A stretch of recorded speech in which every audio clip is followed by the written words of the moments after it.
welcome to another edition of Down in the Valley. I'm Jacob Young, the co-host, as well as with Edson Ochoa, another co-host.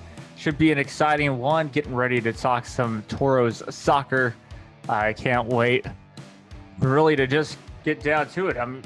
We're close to 2 months away from the start of the season, so it's getting close. Months. Or a month, actually. Yeah, No. we're actually a month. No, we're 2 weeks away, bro. We're 2 weeks away. We start on March 12th. Here I was cool. I was thinking we started in late March. No joke. But that's good to know. It's 2 weeks. Well, 2 weeks. That's exciting. That even gets me more hyped up. Wow. We waited till the buzzer to get players. That is crazy. Are you surprised though? In the end, no. It worked out last year, so why not do it again? If it ain't broke, don't fix it. Yeah. I mean, I said on during last month, I think on Twitter, I said they're really trying to copy the way I went through my college years, not doing anything like all my studying for the test until the very end. And somehow I was still able to get A's or B's, Yeah. So, but yeah, like Jacob said, we are already on D-Day, and I'm actually so happy. And so happy I finally get to do something during the weekends Toros related. I really miss going to the stadium, to be honest. Today we've got a couple of topics to talk about. There were some bits of news that came out during the week. Obviously, we have some players that are returning to the Toros for the season. We've got new players that were signed to the Toros. We've got the new kits, the new jerseys to talk about as well. And of course, the announcement that came this afternoon about the U.S. Open Cup. They actually just finalized the time and date for the matchup against North Carolina FC in the U.S. Open Cup. Man, how stoked are you to finally see the Toros participate in America's oldest soccer tournament? Yeah, no, I'm very excited. It's as prestigious for the United States as it is for the FA Cup up in England. And what I mean by that is basically, well, that's our version of it basically in the US. So it's very cool to have that. Of course, the matchup is not the best, meaning I would have rather played somebody else, like, a team from a third tier league or something like that. Instead, we're playing against North Carolina FC, which is a tough squad, considering not necessarily that they're from the USL, but their history. They've been here multiple times in this cup, and that's something to definitely keep an eye on. Of course, it's April 6th, so it couldn't be any better that the RGVFC will have enough time to get used to playing already together against USL opponents, then coming out and getting to play against a team like North Carolina FC that are known to be very successful even in this tournament, being able to get to what about the third round of MLS clubs or something like that sometimes. So they definitely are a good side, and RGVFC need to take full advantage of using the early months in the USL to get ready, even if it's just to get ready for that cup. So just a quick reminder, guys, that North Carolina FC for a long time, even when they were known as the Carolina Railhawks, they were in what is now known as the USL Championship, the second division level of the American soccer pyramid. And what was it, like 2 years ago, that they self-relegated themselves because of financial problems. They self-relegated themselves to USL League One because obviously the franchise costs are a lot cheaper in USL League One compared to the USL Championship. So technically, they are a third tier team or a third division team. But at the end of the day, it's I think North Carolina FC is still a very serious club that they're pretty much looking to continue to make history. I know they've made some decent runs in the U.S. Open Cup in previous years. I know there's been maybe twice that I remember where North Carolina FC actually went up against the Houston Dynamo, you know? So they have a little bit of history in the U.S. Open Cup, and I would have preferred for it to have been played at HEB Park, but it is what it is. So that'll happen on April 6th at 6 o'clock p.m. Central Time. So put that in your calendars, ladies and gentlemen, because it is going to be a ride. So, like I mentioned, there were some news. There were some signings that were made since we last recorded this Down in the Valley podcast last Monday. We had the returns of Emilio Ycaza, Juan David Cabezas, and Erik Pimentel into the roster. I do want to get your thoughts, Jacob, on what were your reactions to the announcement of these three players coming back? Yeah, I was not necessarily shocked. I knew that Juan David Cabezas, I think that was my prediction in the start to come back. But the other two, for Pimentel, that was a huge get. I expected him to be gone just due to the fact of all those rumors, just in general, that a lot of his teammates in general were talking about leaving and had left too. So that was a big thing for us to get. And then, of course, the third one, just all in all, yeah, it was still pretty shocking. Just what Juan David Cabezas, in my opinion, wasn't too shocking. It's going to be interesting to see how he plays, given the fact that, well, we talked about it before the show. He only played just about half the season. So he is, and we've known this since the Houston Dynamo days, that he's still nursing a lot of injuries from his pro days. Yeah, definitely. That's one of the biggest disadvantages of Juan David Cabezas, and I know we kind of touched up upon it last season, where we talked about the probability of Juan David Cabezas coming back. Or was it the episode before? I think we were talking about who would you like to come back. I think it was in that episode. One of the things that I did mention, was how injury prone he was, and that allowed James Murphy to come in and shine in his position in the moments where Wilmer Cabrera felt like he needed a central defensive midfielder in the lineup. And so I honestly think, like I said that time, and I'll continue to say it today, I think having someone with as much experience as Juan David Cabezas had, not only in the MLS, but also, at the international level, and even if it was in the I think it was under 20s where he played with Colombia. But he's been in pretty much a top league in South America, or one of the top leagues, not including Argentina or Brazil. But it's the fact that he has been very injury prone, where it made me think okay, is it really worth him staying if he's not going to be there present to be able to be called up into the starting 11, or at least into the 18? But I think Wilmer Cabrera has a lot of confidence in Juan David Cabezas. I mean, he coached him back in the Houston Dynamo days.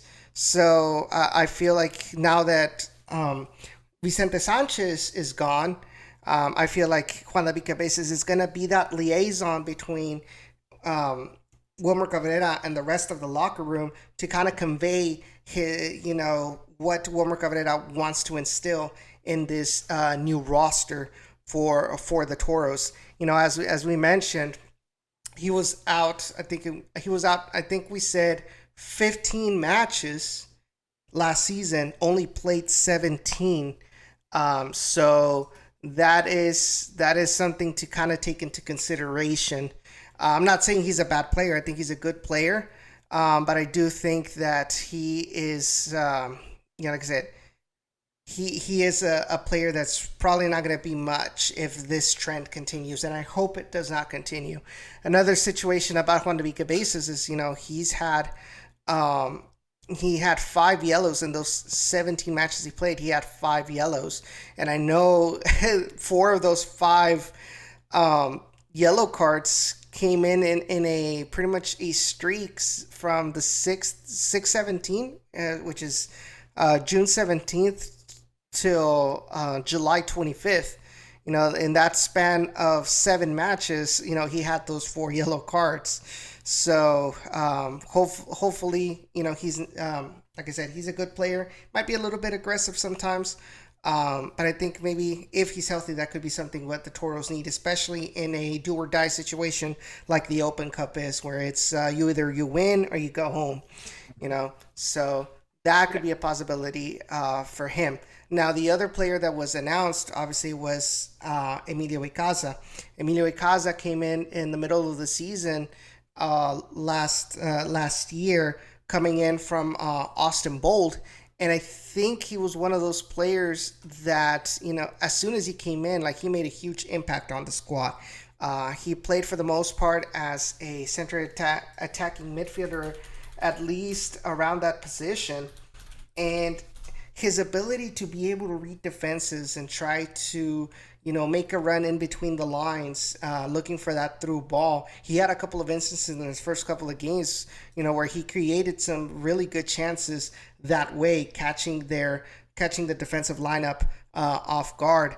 Like I said, he played more of a center midfielder position with the Toros last season, but he did play. Starting against Loudoun United.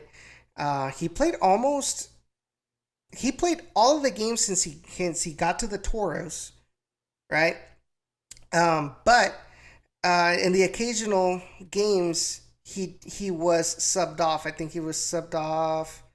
Let me see. In the game against the Switchbacks on 9/12, he was subbed off in the game against Real Monarchs on October 3rd. Other than that, he played all 90 plus minutes for the Toros, which showed that right off the bat, I think he made a positive impact on Wilmer Cabrera to give him the vote of confidence to be in that position alongside Rodrigo Lopez and Andres Flores.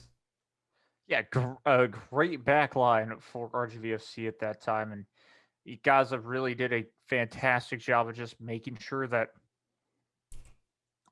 he could impress coach and still keep that pressure of what RGVFC were able to do that whole season. It was a very good job from him. I'm looking forward to seeing him back in 2022 this season because, again, you don't have that style of play for a reason. Of course, we're just trying to say is impressive player. Excited to see him back.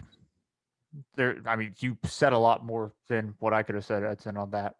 And it's interesting because with Austin Bold, if you look at the amount of minutes he played, 25 minutes, 16 minutes, 34 minutes, 57 minutes, and you wonder you see how he played with the Toros, and you wonder why Austin Bold really did not have that much of a confidence, or what was it about Austin where he really did not have a place in a consistent starting 11 squad. But it's Austin Bold's loss. F in the chat, ladies and gentlemen, for their expected demise. And I'm not saying it in a bad way, but it was a long time coming considering how they were running the organization.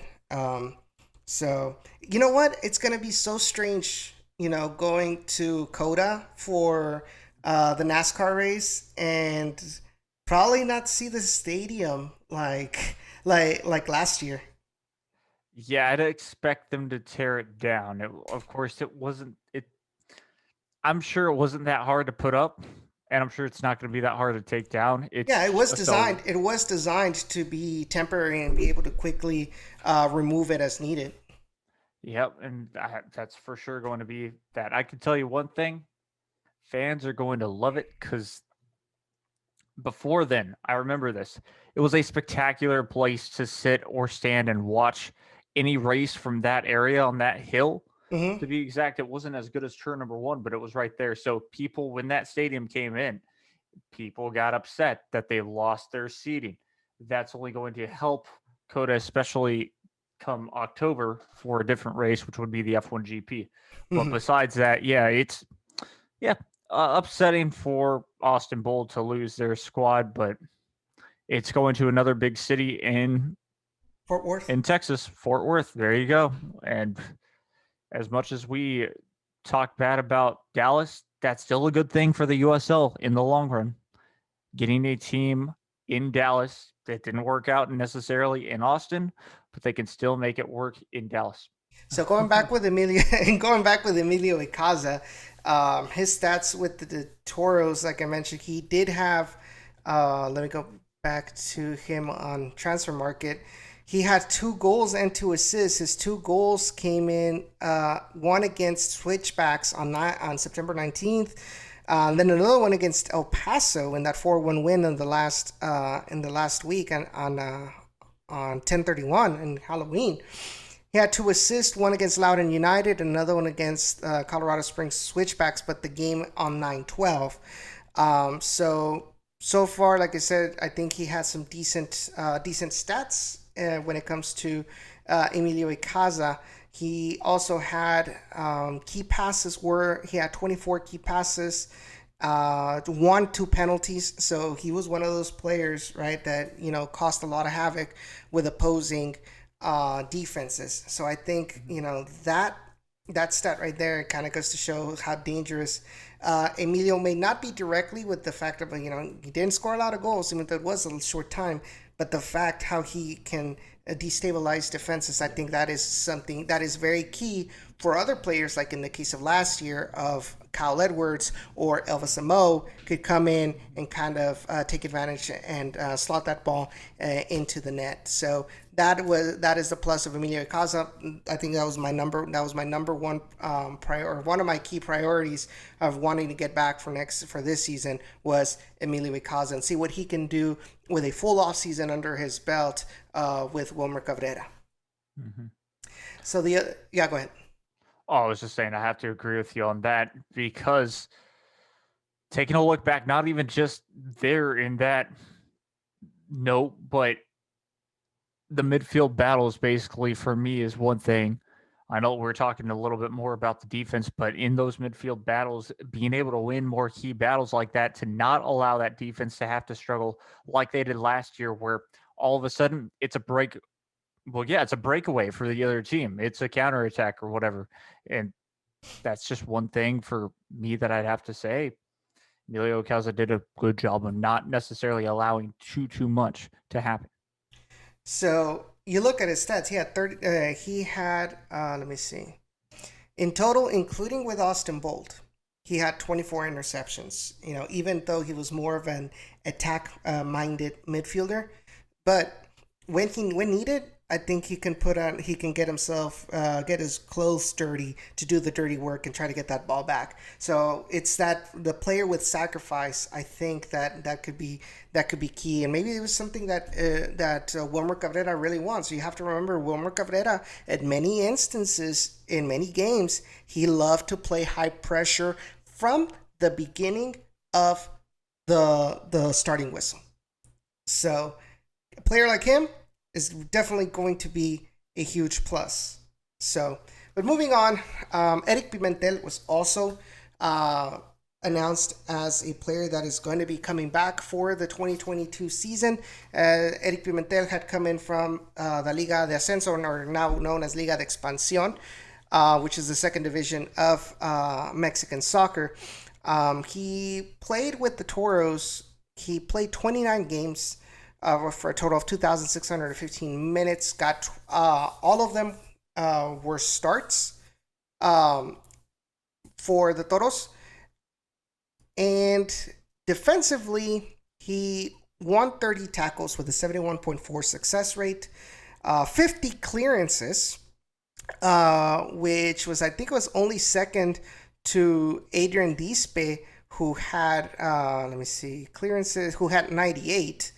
So, I mean, like we've mentioned before, Adrian Dispe was just at another level. But Erik Pimentel had 50 clearances, 11 blocks, 46 interceptions.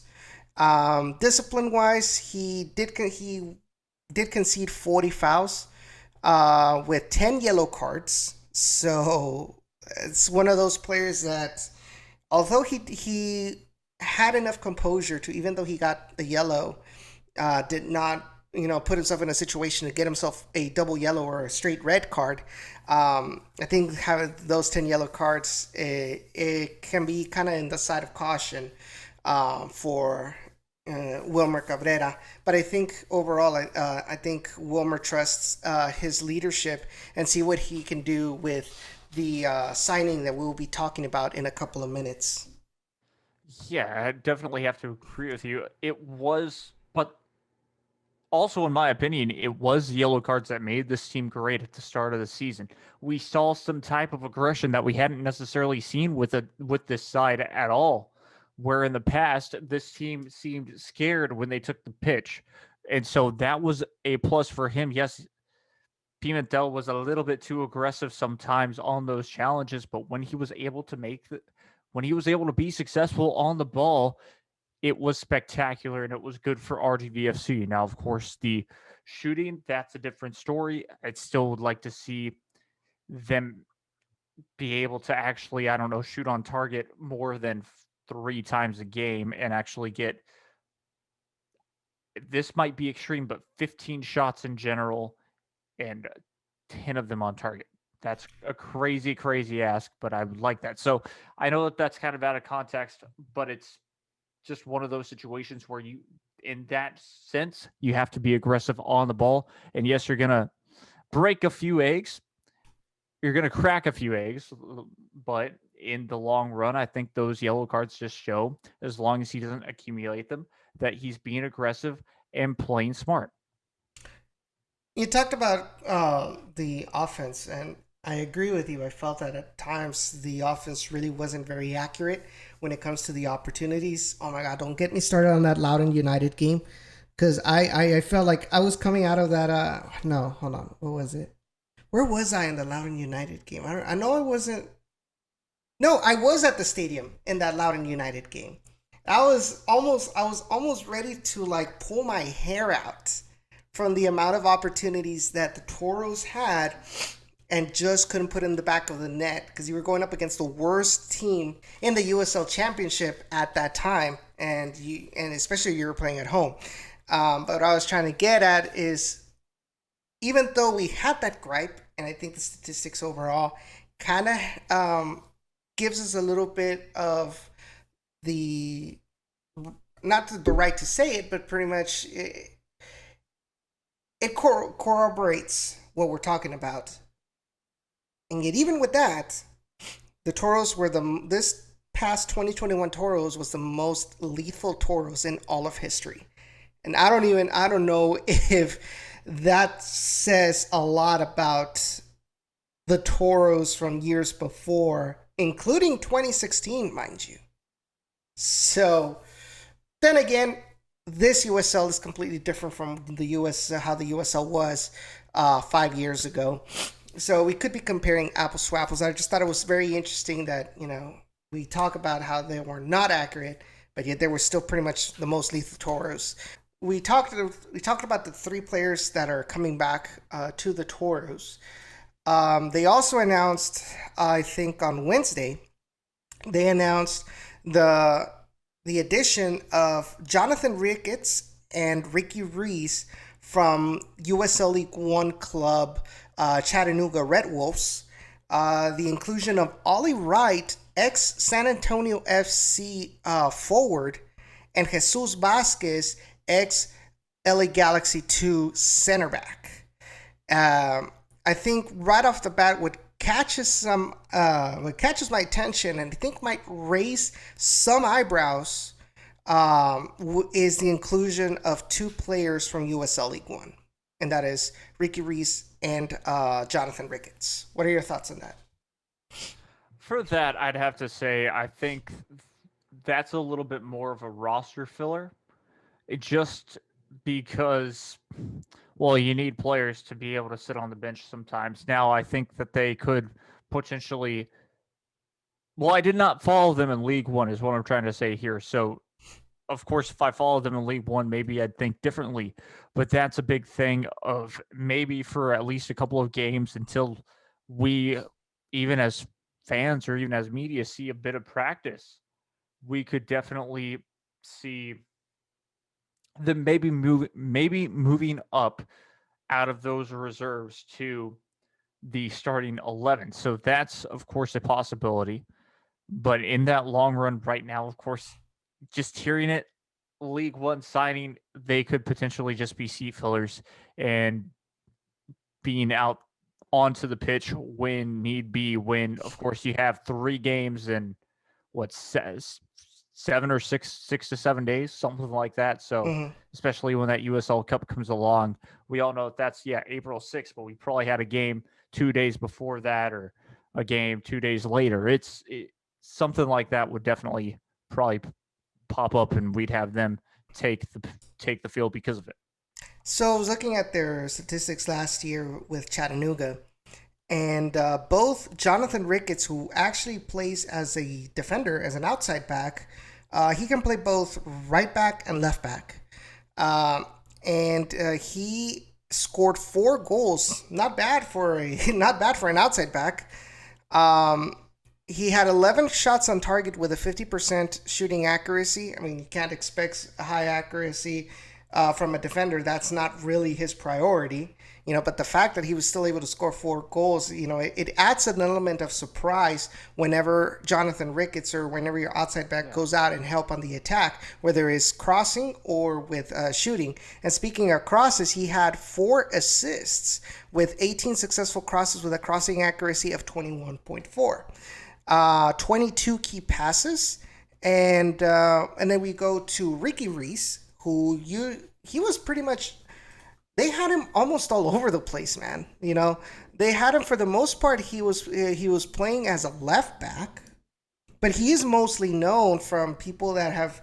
In fact, I was talking to Robert Coronado's family member that Ricky Ruiz actually played so many years with Robert Coronado in the youth system. So they know each other pretty well. And Ricky Ruiz, for the most part, was pretty much a midfielder, almost a winger, So he was a very more of an attack-oriented player. And but with Chattanooga, he played 13 games as a left back, 10 games as a right midfield, okay. 6 games as a center forward, and 5 games as an attacking midfielder. So he has a little bit of that versatility that, as you saw last season with Wilmer Cabrera putting in, wingers or midfielders as outside backs. If needed for some reason, Robert gets injured or Ricketts gets injured, you can put in Ricky Ruiz, and he probably is not going to be lost in that position since he did play that with the Chattanooga Red Wolves. Continuing on, Ricky Ruiz, he scored 4 goals as well. He had 14 shots on target, which with a shooting accuracy of 66.7. 20 successful crosses with a 23.5 shooting or crossing accuracy. 10 assists in 30 games. 10 assists in 30 games. So one every 3 games, around there. Yeah. And let's see where we're at. 51 key passes. This is where I'm heading with this. Who was our winger / outside midfielder last season? Christian Sorto. So let's take a look at his comparison. Obviously, we're talking a little bit of apples to oranges since there is a talent gap. And I was actually talking to Harry before we started recording. I asked him, how much of a talent gap he thinks there is between USL League One and USL Championship, and the answer that he told me, there is a talent gap, but it's not as big of a talent gap compared to USL versus MLS. He said Ethan Bryant could not get time with San Antonio FC, but did well with the Richmond Kickers. However, Dumas came from USL League One and killed it in USL Championship. So I think the gap is there, but it's much smaller than USL to MLS. Yeah. So there could be a situation where maybe they can't replicate these numbers as well in the USL Championship, but then again, they could come in. This could be like their breakout year where this is what they needed, an opportunity in USL Championship, and they run away with it in USLC play. So I'm really hoping that it is the latter when it comes to Ricky Ruiz. But like I said, want to compare to Christian Sorto's numbers. He also had 4 goals. Christian Sorto with the Toros, 20 shots on target with a 45.5 shot accuracy. And you compare that with 66.7 from Ricky. So right off the bat, you can see right there is an improvement, at least in that statistic, within their respective leagues, obviously. Successful crosses from Christian Sorto, 10 with a 19.6 shooting or crossing accuracy from Sorto. You go back with Ricky. He had a 20 successful crosses, so double what Christian Sorto had. You see the tendency that I'm going with here? Ricky Ruiz had 10 assists. Christian Sorto had 7. Not as big of a difference, okay? So he was very active when it came to assists, despite having a lower accuracy when his crosses. Key passes from Christian Sorto, 22. Ricky Ruiz, 51. And I want to get y'all's thoughts, for everybody that is listening right now to the podcast. I want to get y'all's thoughts. What do you think about Ricky Ruiz? Do you think that he can do a better job than Christian Sorto in that right midfielder, left midfielder position, in that outside midfielder position? Just looking at the stats, yes, it is USL League One compared to USL Championship. But if he can replicate his style of play in USLC, we might be looking at a huge upgrade for the Toros when it comes to feeding that ball into the striker, which is something I think felt lacked for the Toros last season. Yeah, even if it's slightly off too, Edson, because like you just said, the talent gap might not be as big as we anticipated or thought from Championship to League One. So that's a big thing to think about. But where I'm trying to go with this is that, well, yeah, even if it's just slightly off, it's still better than what we had with Christian Sorto. You talk about all those stats right there. It's going to be interesting to see. Of course, the biggest thing is he's moving from closer to high school stadiums to now we're talking 5,000-6,000 people watching instead of maybe 2,000-3,000.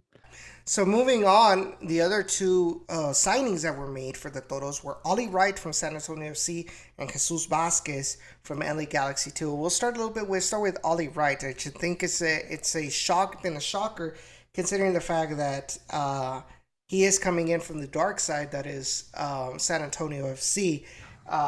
Harry, if you're listening to this, I think they embraced it with that blackout kit that they released today. But I know a lot of people were kind of really high on Ollie Wright when he came in to San Antonio, especially he had barely signed right out of University of Incarnate Word. However, he really did not have a lot of opportunities with San Antonio. He did play 14 games, but out of those 14 games, he only played 368 minutes. So really didn't have an opportunity. 2 starts. Was substituted on 12 times, substituted off 2 times. What did he do? In the attack, 2 shots on target, 22.2% shooting accuracy, 2 successful crosses with a 66.7. So he only attempted 3 crosses and got 2. However, this is the fun part. Even with those 368 minutes, 2 assists. Not bad. 6 key passes. And then distribution-wise, 79 successful passes with 68.7 shooting or passing accuracy, 58.6% in the opponent's half, and 10 successful dribbles. Really not a lot of opportunities with San Antonio FC. And I honestly think that, oh man, I don't know. Because there's something, I don't know if you saw this on Instagram. And for everybody that's going to be watching on YouTube, I'm gonna be putting in post editing in the video, but I don't know if you follow Ollie Wright on Instagram just yet, guys. They had a preseason match. The Tours had a preseason match yesterday against Austin FC. And you see Ollie Wright in a brace. I don't know what happened. And you know that the Tours are not going to say anything in regards to what happened to Ollie Wright. Nope.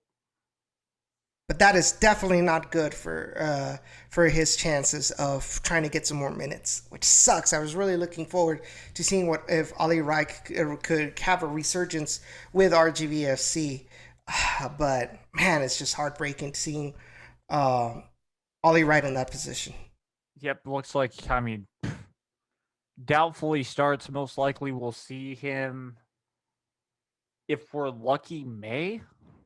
If we're not lucky, we'll see him in August. And that's a big blow, considering that, right, like you said, he was a end of the transfer market or whatever signing, and that was a big signing for RGVFC, in my opinion, too.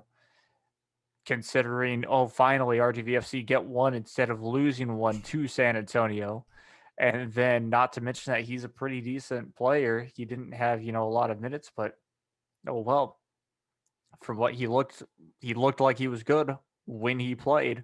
Mm-hmm. So that was the biggest thing. So this is a big blow to RGVFC, and the season has not started because of the fact that they signed him. Yeah, and oh man, really kind of lost my throat there for a minute now.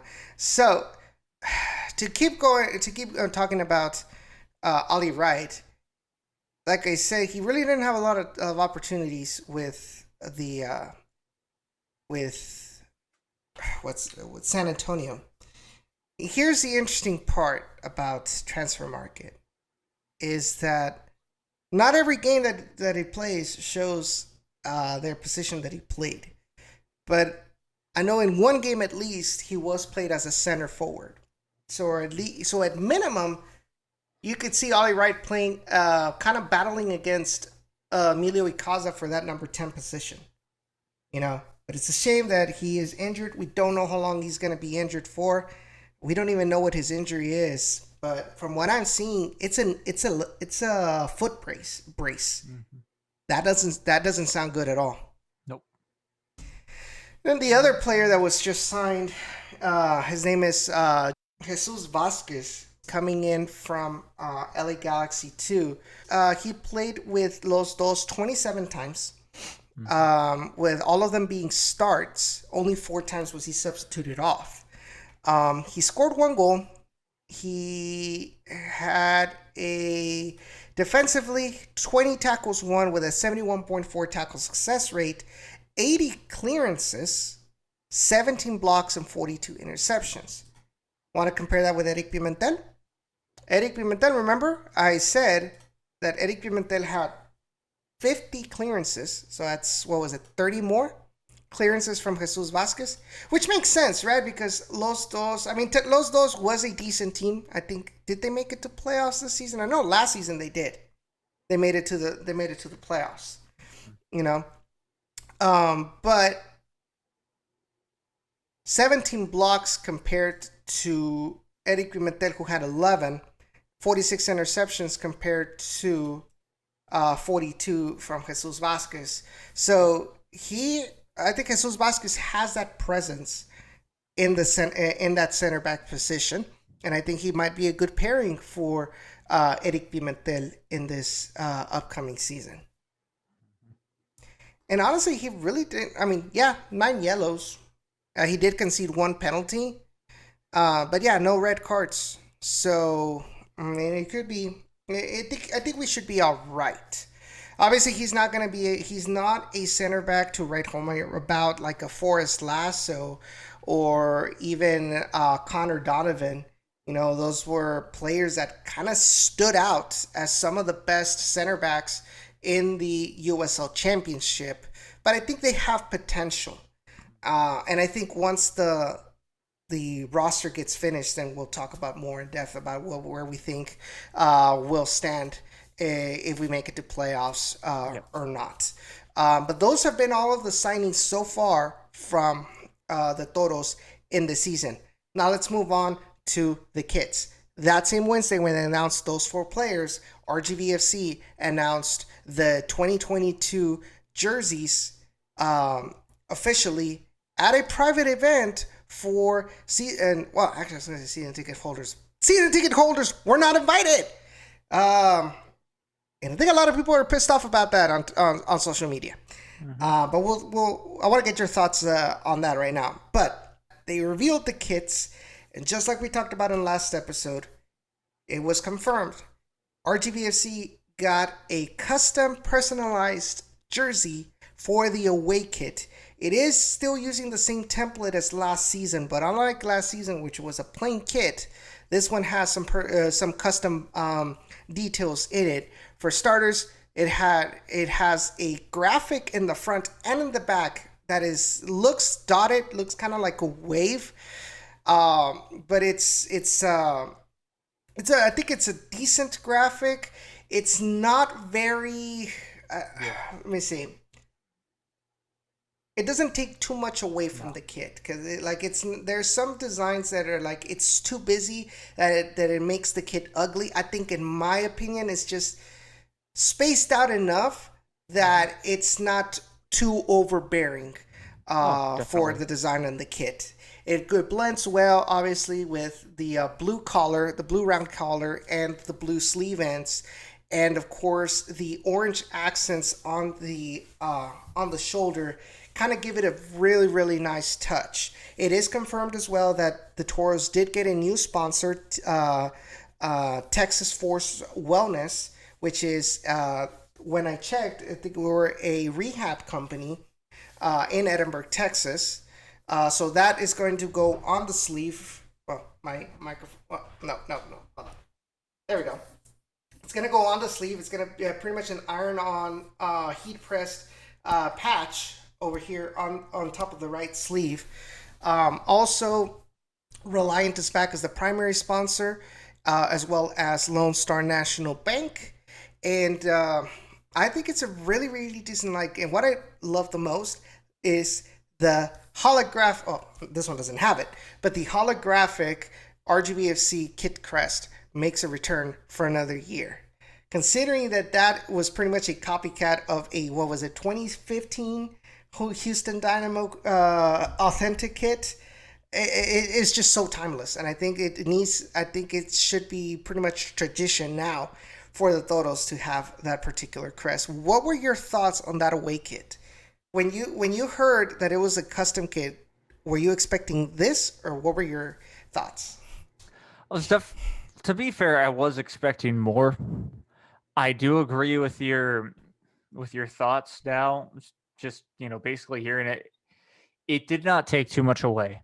Guess what? You can still see the number. The number is not blacked out. So that's a plus. As in, it's very simple to tell, oh, number 9, that's him. Oh, 14, that's him. Like, it doesn't take you time to have to squint your eyes and see, is that a 9? Is that an 8? 14? What does that say on the back? What's that name say? That's going to be an issue for somebody else about 4 hours away. But moving on, I did expect more from the jersey, to be all fair. But in the end, you don't need it to be all fancy and cool. The little details when it's up close will make the difference, and it will make people in the end want to buy them. And that's what a jersey is all about, in my opinion. Of course, not everybody can be, an Arsenal kit and this was a bold move by Portland. Not everybody can have those kits. Oh man, they look cool, but wow, it's definitely bold. But I did expect more from it, but it does look nice. And I think overall the reactions on social media were pretty positive about the kit. I actually went over because I ended up finding out that what was it? Footballshirtculture.com actually made an article about the kit, And if you've ever been to that website, they kind of have a poll at the very end that kind of asks you what you think about the kit. If it's average, above average, excellent, below average. Pretty much, I think it pretty much stayed from average to just a bit above, so like average to above average around there. Mhm. Um, there were actually, from all the people that answered the poll, I don't think anybody said that it was below average or absolutely distasteful. Obviously, it's not gonna be something that's considered excellent, Mhm. because it's nothing out of the ordinary, and it doesn't help obviously that it's a lower league club, for kind of sway the opinion like that, or upper, or I said lower league club, pretty much a high end club. Forgive me.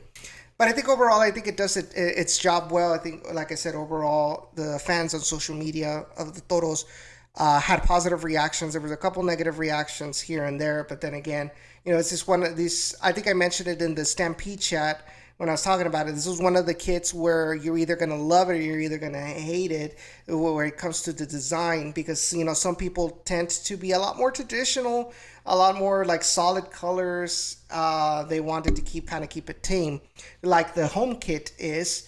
Um, but there's a taste for everybody. So what I like may not necessarily be the same thing that Jacob likes or anybody else. So but from what I've seen, I think it's overall positive. The home kit, there's really nothing extraordinary about it. It's teamwear, you know. We expected that. It's something right off the catalog. I think the most, like I mentioned last week, the most amazing thing about it is that it's going to be using Puma's top of the line fabric technology called Ultra Weave, which weighs only 72 grams, which is very light. I think it's the lightest teamwear kit available in all of the market. It is going to be using, the same color combination as last season with the blue shirt, the white shorts, and the blue socks. The white kit will be using, obviously, the white kit, blue shorts, and white socks with orange numbers. Um, I think I've been told that for the blue kit, it will also be using the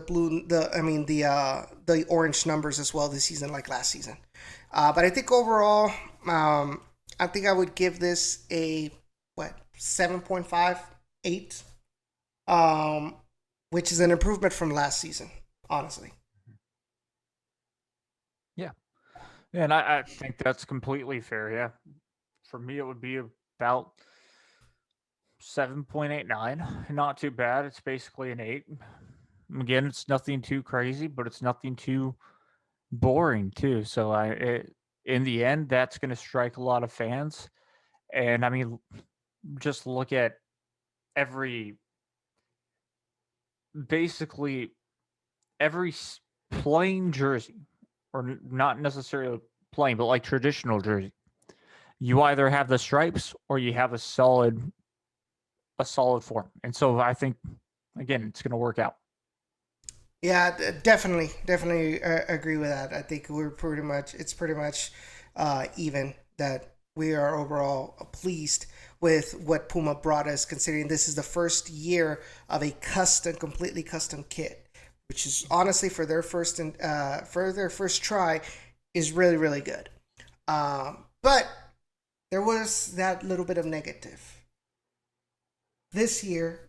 We were talking last episode how in 2020 they made this big reveal party for season ticket members for the jersey reveal back in 2020. Yep. This time it was just open to sponsors. Yep. And when word got out on social media, it didn't taint the overall opinion of the kit. Like I mentioned, it was overall pretty positive. But I think a lot of season ticket members, they're kind of like, hold up. Ever see that Fallout meme? Like, hold Yep. up. You're Yep. like, were season ticket members not invited, or were they invited and I just didn't get the memo? Yeah. Well, guys, sadly, season ticket members, neither the season ticket members nor the Stampede were invited to this event. This was sponsor only event. I think that was the biggest gripe I had overall in how this event was handled. Yep. It's just, this club is struggling to get fans into the stadium. They're trying to get fans to buy season tickets. Yep. And yet, when you have an opportunity to entice season ticket members and those that are on the fence of becoming season ticket members, you don't take advantage of that opportunity, and instead you cater to the big money.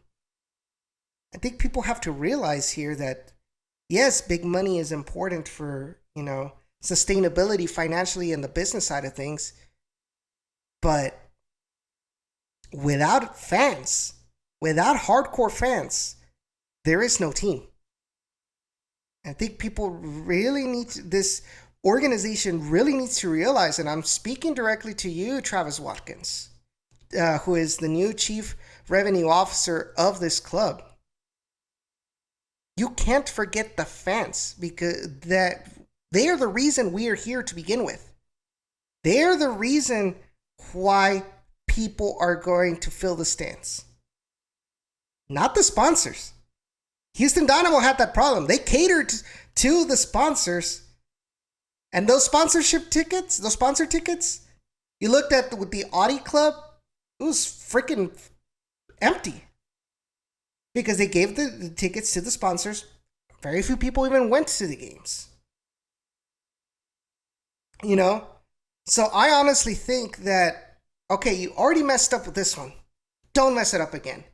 You need to cater a lot more to your season ticket members. They're going to be the ones that are going to be attracting. They're going to be the ones that are going to be inviting other people to go see the game, to probably get some more season tickets. You need to give them more perks that'll make buying season ticket memberships worthwhile. If you don't give them anything out of the ordinary that separates them from just buying tickets at the game, come game time, what's that going to do? And I think a lot of people, including within the Stampede, they're pretty mad about it. So all I can say is, from my end, don't mess it up again. You need to start thinking about the fans. I don't know what you think, Jacob. Kind of along the lines of yours, but we're going to use differently. The marketing cannot be ostracizing fans. I know that's a big word for y'all, but y'all can't be doing that because Ouch. It hurts.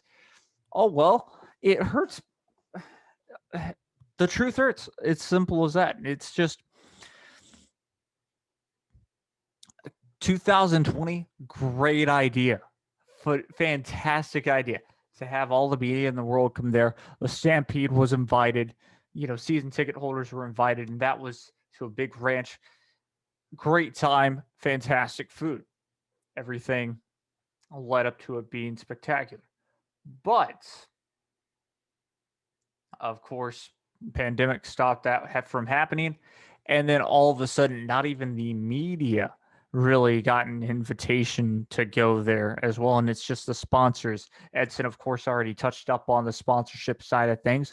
Yeah, sure, it pays the bills, but also your season tickets pay the bills too, because those season tickets makes obviously people go to the games, and then sponsors also see, oh, this seems doing pretty well with the way that they're marketing.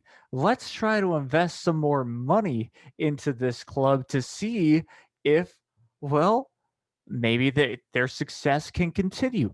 I mean, a great example, College Station, Texas A&M Aggies for football.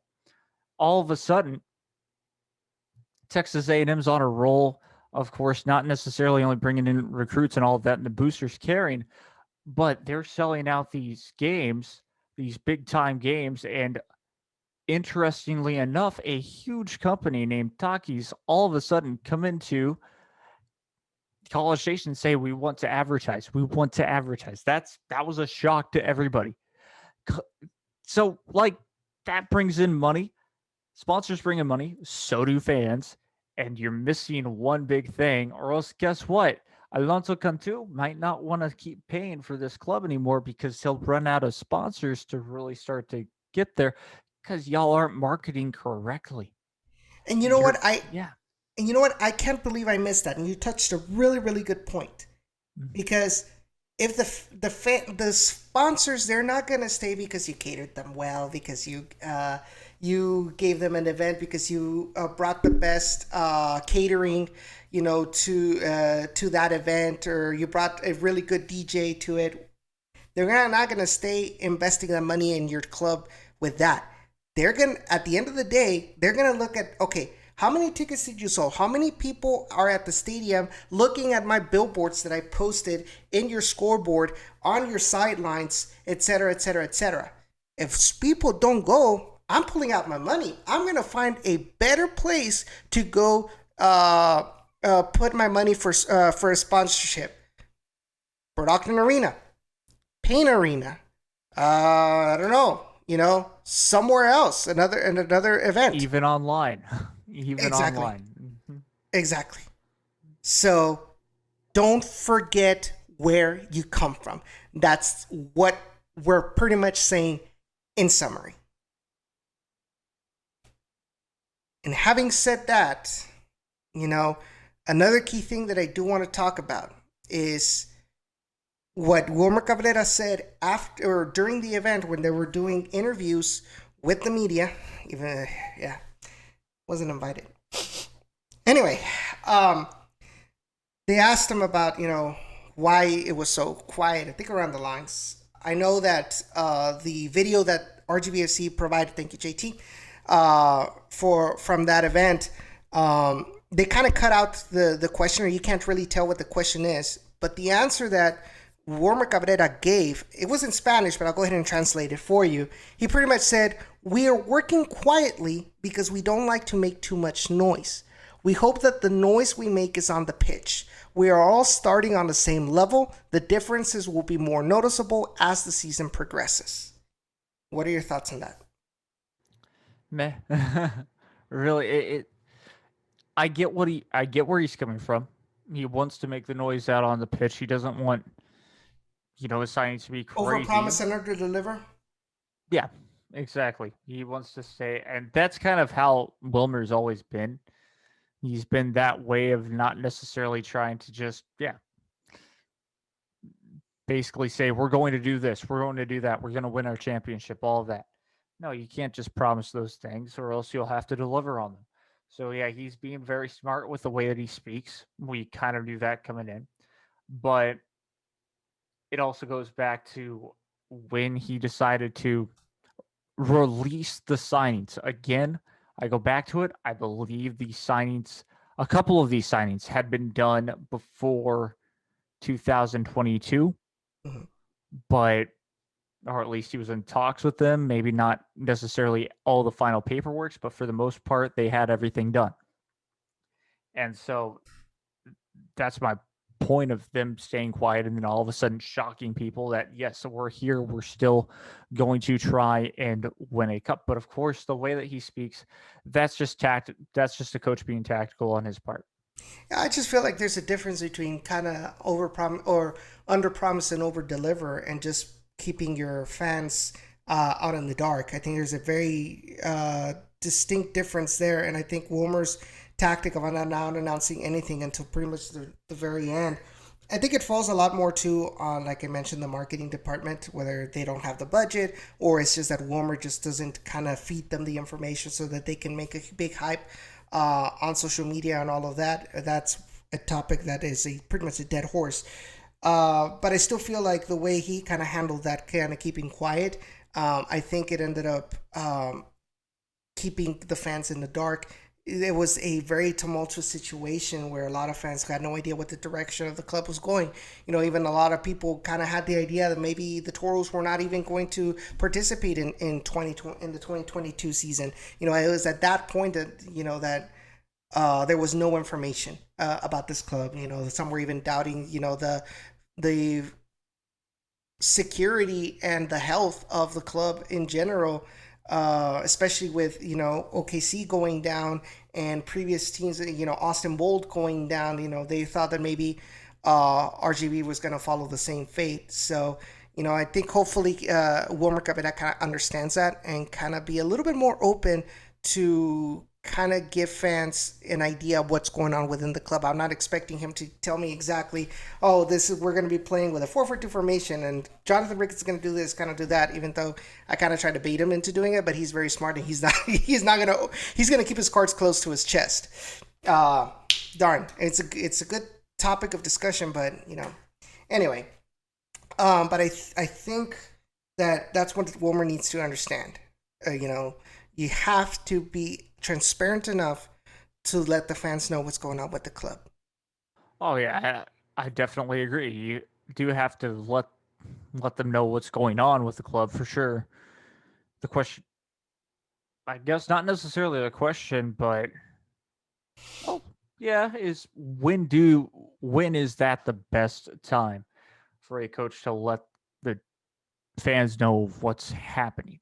And I think it's actually the best time is closer to the season to get them hyped for that season, to maybe put butts in seats. I think that's the only time.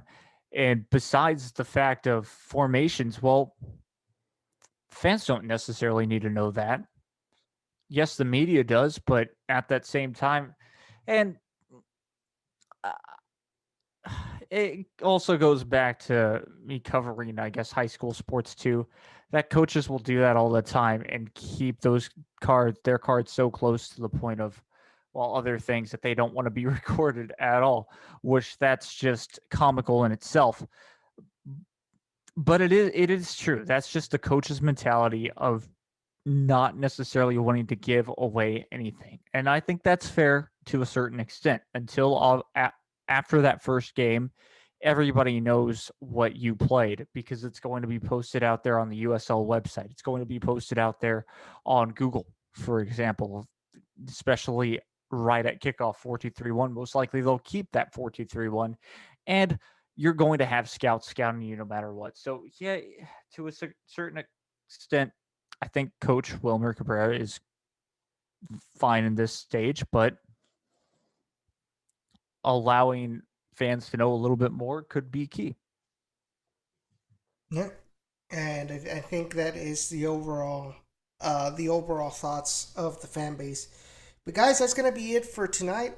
Thank you so much for tuning into the Down in the Valley podcast for another year. I'm glad that a lot of you enjoyed last week's episode. Hope you all enjoyed this episode as well. As always, if you're listening on Spotify, I always leave a question or a key, or something or a message to you all. This week, I do want to ask you what your overall thoughts were on the kit. What grade do you give it? A, B, C, D, or F? I do want to get your input on that. And of course, obviously in social media, follow us on Twitter at Down on the RGV, Instagram as well, Down on the RGV, and facebook.com/Down in the RGV. The video version of this podcast will be published on Wednesday afternoon, Wednesday at 7 p.m. It'll go live. So if you guys prefer the video version, you can always check it out right there. And of course, like you're listening to us right now, don't forget you can listen to us on Spotify, Google Podcasts, Apple Podcasts, which I just recovered, Breaker, Anchor FM, Pocket Casts as well. So whatever you prefer, be sure to check it out. And of course, if it gives you the option, please rate us 5 stars and give us a good review if you enjoyed it. Obviously, if you didn't enjoy it, be honest about it and let us know with the feedback what we can improve to make you love the Down in the Valley podcast. Like I said, we try our best to inform you what's going on with the club, not only through the podcast but also through my articles at the Striker Texas. Which, by the way, the offer is still available of new signings, new subscriptions, getting a free 30 days with your subscription. So you can get all the premium content of my articles covering RGV FC.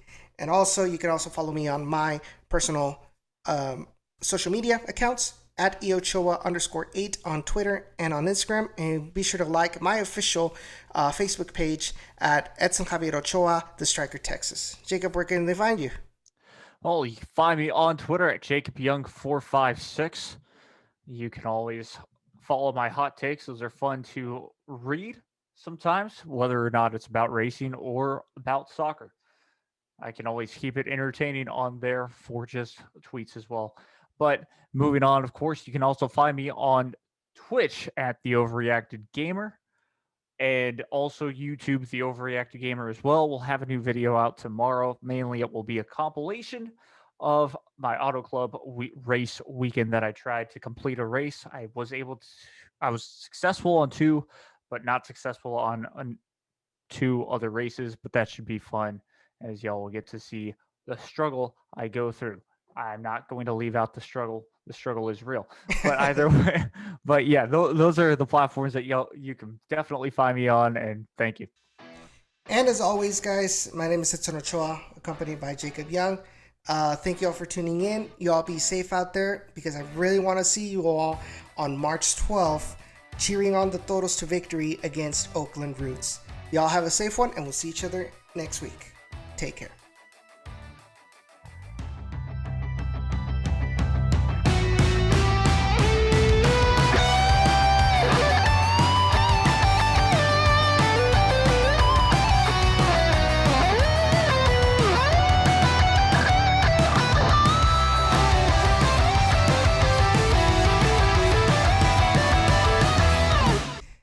Then the other player that was just signed, his name is Jonathan Ricketts. Did I say Jesus Vazquez right now? No. Or did I say something else?